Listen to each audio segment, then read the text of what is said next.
Hello, and welcome to Security Girl Story Time.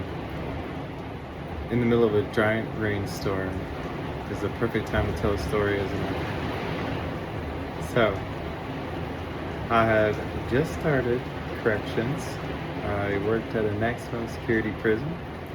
In this prison, they only get like an hour a day time, so everybody really likes to make use of that time as best as they can. They jump right to business.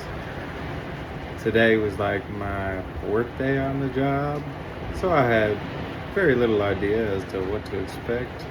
Still kind of in that green under the gills phase. Um, it was pretty normal day. I was thinking, doing my rounds. I noticed somebody was chilling under a blanket, like way more than they probably should, because we all know that prisons are both simultaneously 900 degrees and completely freezing at the same time. So I'm not sure how they manage that. They sure do find a way though. So I didn't think too much about him being under the blanket, and he wasn't moving when I looked at him too much.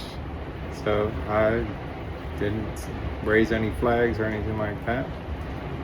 But when they pop all their doors for day room, everybody starts going about their business, making ramen noodles, walking laps, doing their prisoner stuff.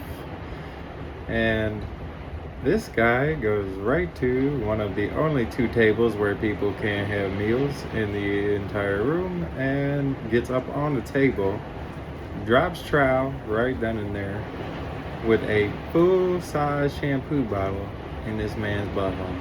That is exactly as bad as it sounds. Yes, every bit of it.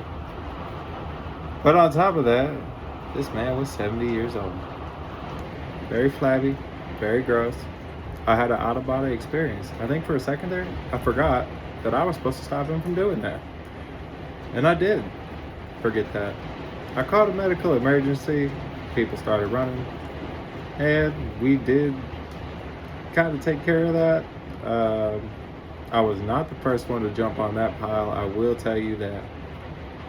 And that's the day I learned that people will do absolutely anything and they are completely crazy. That is a fact. I have many more stories like this, and I would love to tell them to you guys. Thank you, and have a good night.